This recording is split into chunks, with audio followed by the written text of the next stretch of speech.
Vamos a festejar una de las fiestas más hermosas, alegres, maravillosas que tenemos en el judaísmo, en esta tradición, la famosa Hag HaPurim, que todos la conocen y la festejan. Sin embargo,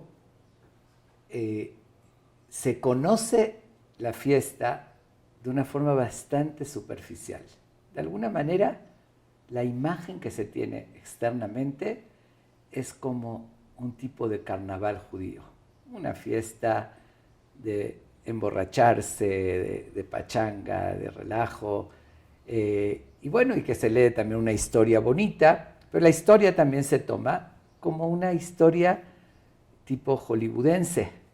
Sí, en verdad leemos la historia de la Megilá y tiene todos los ingredientes de una telenovela, de una película exitosa, porque realmente la Megilá habla todo de un rey y que hubo un complot para asesinarlo, y está el malvado, el bueno, el que lo defiende, las palancas, todo.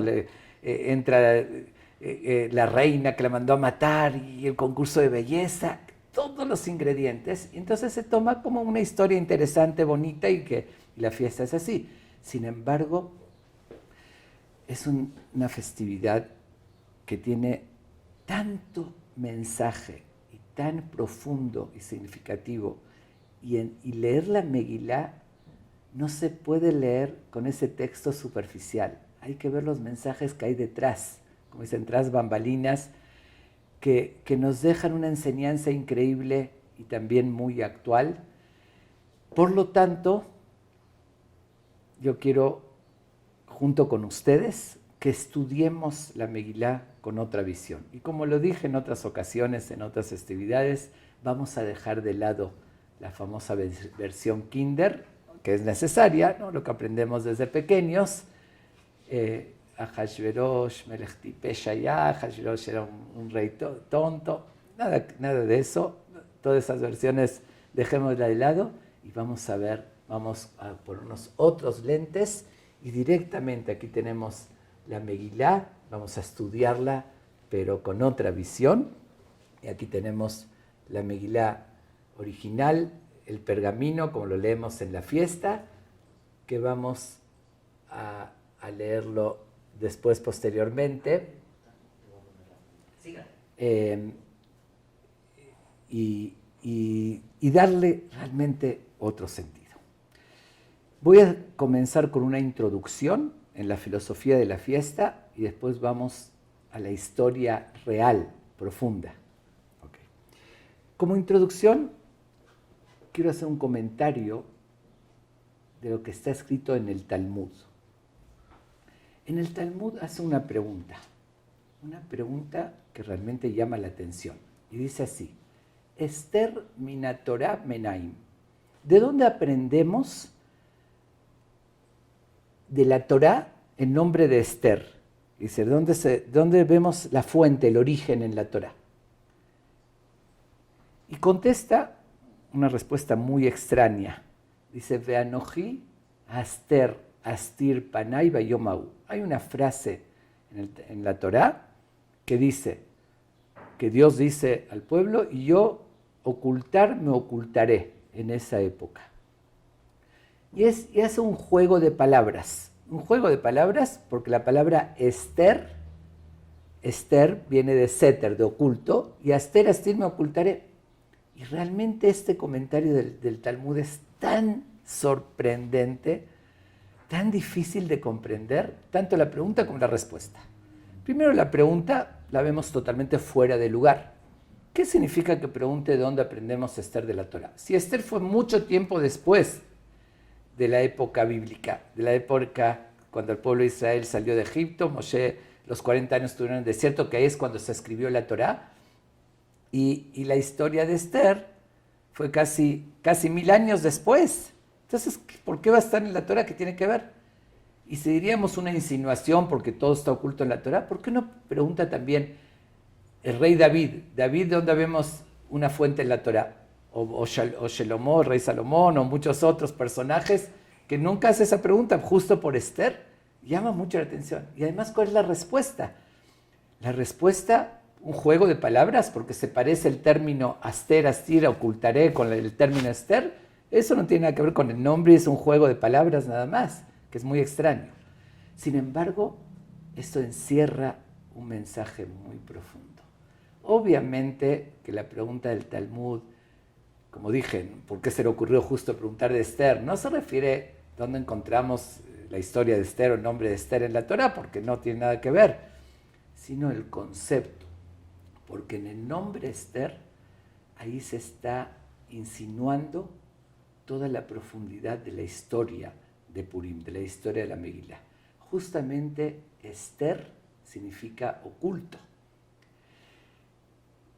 Y la pregunta es, ¿dónde encontramos en la Torá esa enseñanza que cuando Dios está oculto y no se revela abiertamente, también Dios hace milagros y nos supervisa? Y por eso responde de lo que dice la Torá, Veanojí Esther astir, me ocultaré, pero ahí voy a estar. Dios nos está diciendo, hay momentos en la historia que no me van a ver de forma así evidente, notoria, como cuando salieron de Egipto, que Dios mandó 10 plagas, se abrió el mar, todos vieron, o otros milagros que vimos en la historia. Hay épocas que me voy a ocultar, pero ahí voy a estar igual detrás. Esa es la pregunta y la respuesta.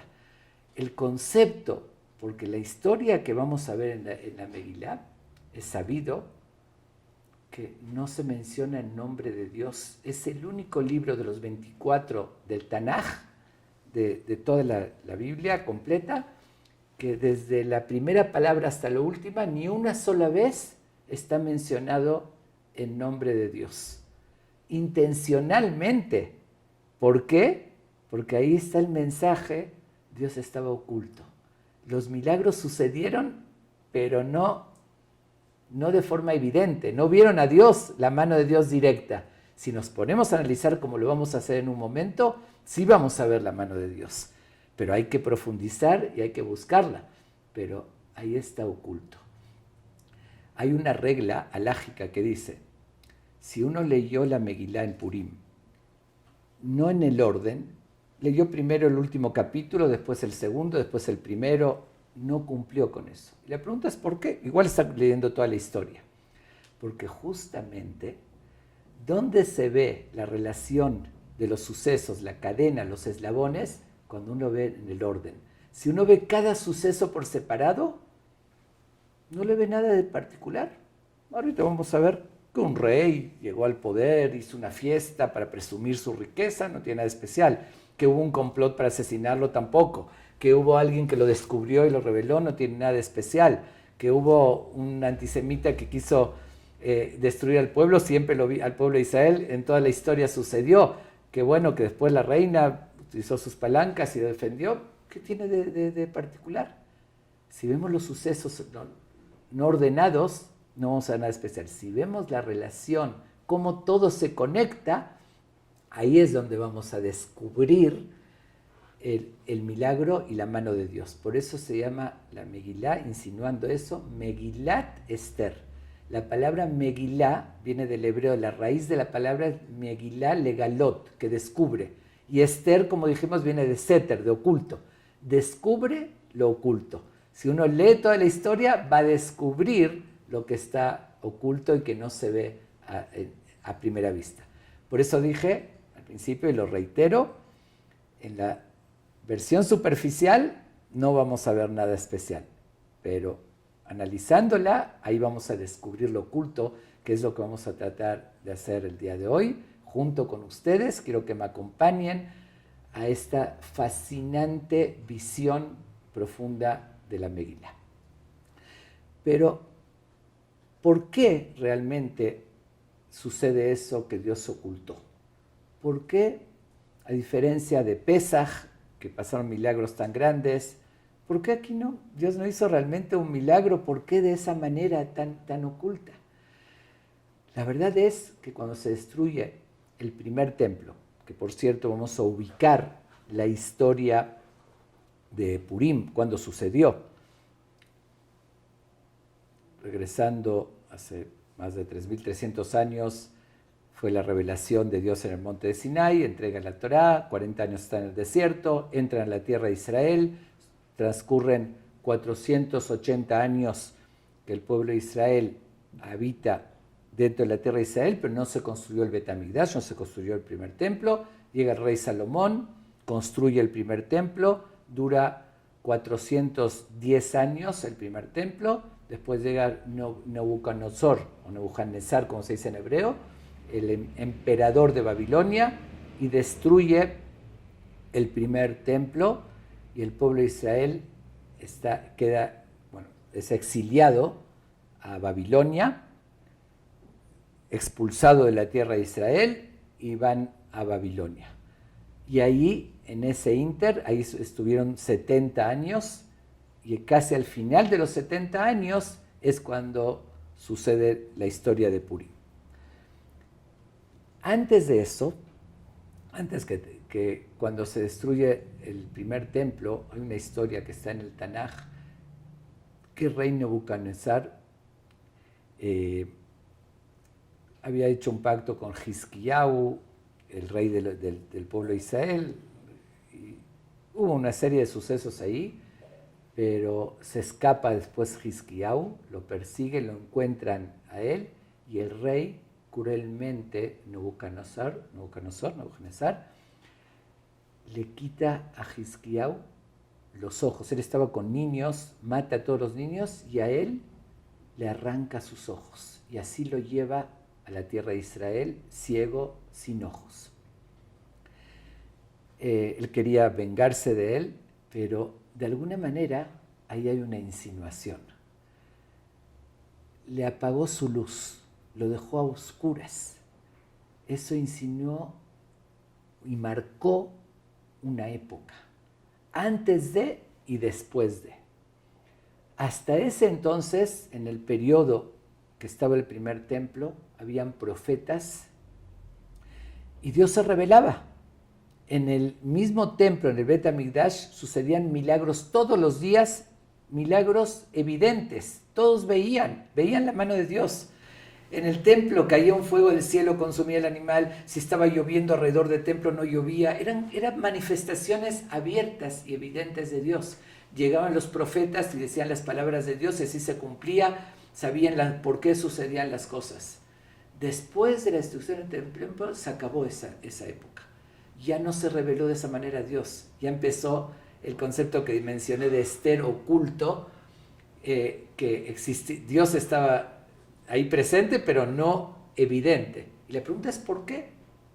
La respuesta es, y esto es un mensaje filosófico muy significativo, el pueblo de Israel, a pesar de esa revelación divina constante, que era evidente la existencia de Dios, lo veían, con todo y todo, el pueblo de Israel llegó a idolatrar y cometieron errores, se alejaron muchísimo de Dios, y por eso se destruyó el primer templo.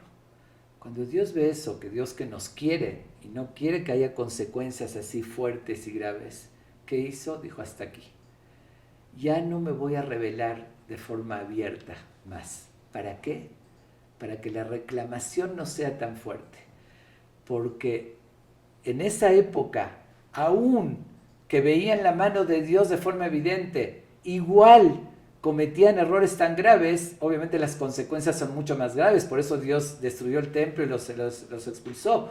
Porque ¿cómo te atreves? Te estoy demostrando mi presencia, igual te rebelas. Entonces se le reclama mucho más al pueblo. Por lo menos, cuando Dios está oculto, hay un justificativo. Bueno, si no estoy viendo de forma, una manifestación muy clara, ¿ok? La reclamación es menos. Desde entonces hasta hoy en día, sigue Dios oculto. Está ahí, y si uno se pone a observar, como vamos a observar la Megilá, vamos a ver en cada suceso, si observamos la relación, la historia, por qué pasó hace tantos años esto, que de eso salió esta consecuencia, digamos, vamos a ver ahí cómo Dios lleva detalle por detalle, está tras bambalinas. Eso es exactamente como aquel que va a un teatro de títeres. Ahí están llevando, ven los muñequitos que se mueven la mano, mueven los pies, de repente hay, hoy más con la tecnología, está hablando y se mueve. Pero todos sabemos perfectamente cuando vemos ese show, sabemos que arriba y tras las cortinas o tras bambalinas hay alguien que está llevando los hilos. Nosotros vemos el resultado, vemos el muñequito que está caminando, que se mueve, que habla, que todo, pero sabemos que no son los muñequitos, son los que están detrás. Así sucede también en la historia, en lo que vivimos. Sí, vemos actores, vemos quién está actuando de esta manera, como vamos a ver ahorita al rey Ahasverosh, a Amán, a Esther, a Mordejai, todos, pero no nos damos cuenta que hay alguien de arriba que está moviendo esos hilos. Y el problema es que, a diferencia del teatro de títeres, es que los muñequitos en el teatro, ellos no se la creen que ellos son independientes, saben que lo están moviendo, pero a veces nosotros sí no las creemos, que somos nosotros los actores y que no hay nadie que nos está moviendo y que somos independientes. Ahí está el problema, y aquí es cuando se dice, Dios dice, yo me ocultaré. Y para terminar con esta idea y en esta introducción, algo que lo dije el año pasado justamente en otras ocasiones en esta fiesta de Purim, tenemos la costumbre en Purim de disfrazarnos y usamos una máscara. Es una forma de disfrazarse. ¿Qué sucede con la máscara? Que el que nos ve no nos está reconociendo, parecemos otros. Eso es un concepto de disfrazarse. ¿Qué simboliza eso? ¿Por qué tenemos esa costumbre? Porque exactamente es lo que sucedió en Purim. Dios estaba disfrazado, no lo veíamos. Veíamos otros actores, otros sucesos, y no veíamos, había una máscara. Dios se puso una máscara en Purim y no estamos viendo la cara de Dios. Pero aquí hay un mensaje importante. ¿Quién se pone una máscara? El que quiere que no lo reconozcan, ¿sí? Si yo quiero que no me reconozcan, uso una máscara. Pero ¿cuándo la uso? Si estoy cerca de los demás, para que no me reconozcan, me pongo una máscara. Pero si estoy lejos, no necesito ponerme máscara. Igual no me van a observar, no me van a reconocer. Dios, ¿por qué se pone máscara? Porque está cerca de nosotros.